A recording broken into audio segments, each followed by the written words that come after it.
whoop, ready to tell my story about going on a date with a plastic surgeon that turned out to not be a date at all.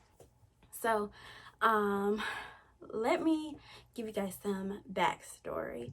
So I am not a huge dater. I'm not a serial dater. I'm not a serial kind of like girl who gets into relationship after relationship. I am perfectly content not being in relationships and not going on dates, just because I'm a huge stickler for time and I don't like my time being wasted. I don't waste other people's time. Also, I believe that my generation has an influx of what we like to call fuck boys, right? So what the definition is, here's a textbook definition: any guy that is emotionally unavailable, who gets romantically or sexually involved with girls with no intention of, I guess you could say, making their relationship exclusive, but they want to have exclusive benefits. So these are guys that will take up all your time, make you think that you guys are an item. You know, as I said, they most likely want to sleep with you. They most likely want to have the benefits of being in a relationship. But once you begin talking about commitment, they run for the border, right? So because I know that so many guys are like this, even the guys that appear to be of high value, you know, I tend to kind of do my own thing. But with that being said, I wouldn't mind finding somebody who I believe is a high value person. And the textbook definition of that, because when you get to talking about people being of high value, people tend to think that you're downing people who you would consider of low value. And that's not the thing. It's more so just knowing the type of energies you wish to entertain. And what that is just finding people that are emotionally mature, that are spiritually mature, and that are socially mature. You know, you don't want to be with people who, you know, just act a fool everywhere they go. You can't take nowhere. I prefer to find guys that are financially stable and that just have a sense of, you know, what they're doing in life, where they want to be, and are more so looking to be in serious relationships, but, you know, still have fun and all of that. And, you know, you put people on your roster, you date different people, and you find out, you know, what you like. So, like I said, I don't really deal with a lot of people, but a guy who I thought was high value came along, and, you know, I was checking off my little boxes, which I don't really live by the box thing, but, you know, he had a lot of values that I did like. He mentioned that being, you know, a protector and a provider, you know, were things that were high on his list. And, you know, he was a plastic surgeon. He used to be in the Army. He went to Harvard, and like, I'm like, okay, these are nice things, because I consider myself being of high value. Like, I do have higher ed degrees and everything like that, so I do want somebody who I feel like I can be on the same level with intellectually. That's not to say that you have to go to college, because college is the biggest scam in the world. So, you know, my bae just got to be somebody who's mutually compatible. But all these things about him, from being professional and everything like that, sounded cool. So he hit me up, and first time we really started like talking, he was just finding things to do. He's not really from this area that I'm from. I'm from Virginia. It's kind of like a small town area where I'm from, but it's like 7 different cities that make up the area that I'm from. And it's small. Everybody knows each other. It's like a beach area, a college area, and a military area. So everybody kind of knows each other, or you're just meeting a lot of young professionals, or, you know, just meeting friends and people to hang out with, right? So he was like, I'm not from here, but I do have some friends, and we're just hanging out. So we were talking and everything, and he's like, we should chill, we should link, we should do something. The next day he's like, oh, what's up? And I'm like, nothing, chilling. I'm working on my business, because I don't want you to think that I'm sitting around readily available to just always hang out. No, I'm not. I'm also running a business. And it was like a Saturday, and he was like, oh, well, we gonna get some liquor and go to the beach, you should come. And I'm thinking in my head, like, this sounds like multiple people.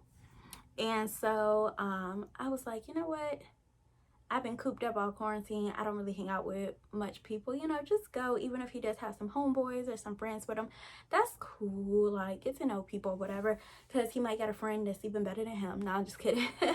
But I was like, okay, let's go to the beach, let's hang out. Now, the beach in the city where I live, ghetto. And he's like, let's go there. And I was like, all right, I can do a little walk on the beach, but here where I live, I don't get in the water. The water is filthy. I don't get in the sand. The sand is filthy. You know, you just kind of walk back and forth on the little boardwalks. But like native Virginians to this area, we not with that water life. So I get there and him and his friends out in the water. So I'm like, okay, let me walk up to their little gathering space in the sand, even though I was not dressed to get in the sand or the water. And I go over and it's 2 dudes and 2 girls. And I was like, okay, cool, whatever. So dude is ignoring me basically. So I'm talking to the females because they seem cool. And I'm like, oh, where are you guys from? We're having a great conversation. And because I'm a little nosy, you know, I'm just like, where do you guys know each other? And they're like, we actually all just met. And so I was like, okay. So they have all this liquor, and keep in mind I'm in a whole AKA t-shirt, so I'm like with my jean jacket because I wear jean jackets year round. And I was like, I don't need nobody on this beach see me taking shots with these random people. But we had like a few shots of Hitty, and I'm like, just relax, have fun with these people, you know, you could meet a new best friend or who knows.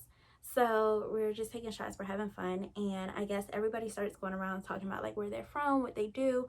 And so, you know, little plastic surgeon babe was like, yeah, I'm from Chicago, but hold on, let me take that back, I'm from the suburbs. Because you know, when you say you from Chicago, people start acting like you hood or you're ghetto. I was raised by 2 parents or whatever, and I lived in the suburbs. And I looked at him like,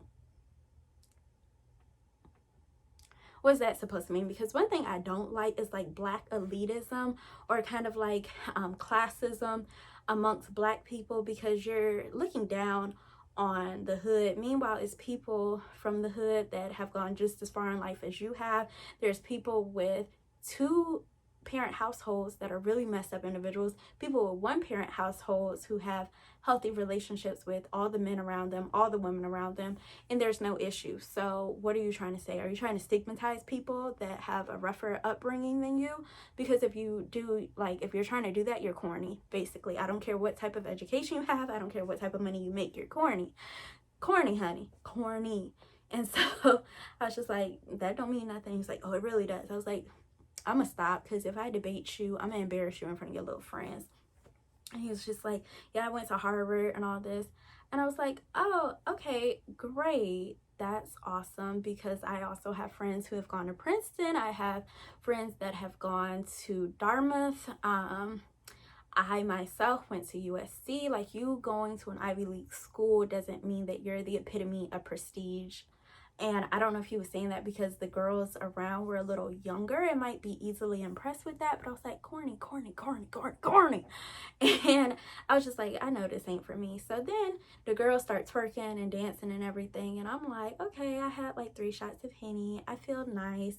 So I'm going to just egg y'all on, like, go, go, go, turn up, turn up, turn up, turn up. But you ain't going to catch me doing it. So they're just having fun, and then the guys start doing this corny crap where they're like, oh, I bet you ain't never had a dude that'll do you like this, that'll do you like. I'm like, crickets. Anyway, so then the girls are like dancing and stuff, and this corny plastic surgeon dude picks the girl up like this, so like her legs are coming across here, and like she's on his shoulders, but like her cooch is like facing his face. And he's like, you ever had a dude pick you up like this? And like he's going around picking up all the girls. Then he stops at me like he gonna pick me up. Child, I weigh over 200 pounds, and if you drop me on this sand, like, it will be a problem. And I was like, nah, I ain't with it. So at this point, I'm like, I'm ready to go. So then everybody is just like, oh, what are we gonna do after we leave the beach? I'm like, I don't know what y'all are doing, but I'm going home. He's like, oh, come out with us, come out with us.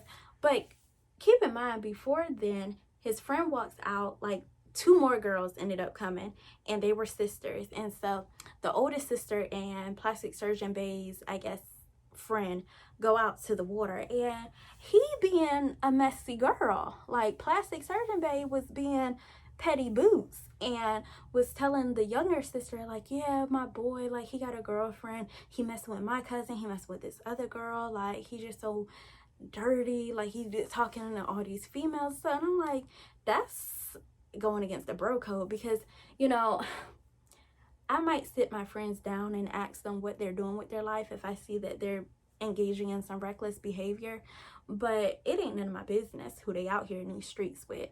And it's not for me to tell other people who they're out here in these streets with. I just see that as a huge no. It looks kind of messy. It looks like you're talking junk about your friends, and if you have an issue with this type of person, why are you keeping that type of person in your company? You know what I mean? And I was just like, I don't like this. So I ended up going home, and he be calling and I be ignoring, because I thought that this little meetup was gonna be something that it wasn't. So that's my little story time for you guys. It's probably not that interesting, but let me know your thoughts. Like, what would you have done in this situation? Like, it's weird. I don't date a lot, so I don't really know what to do in these type of scenarios. But I will see you guys later.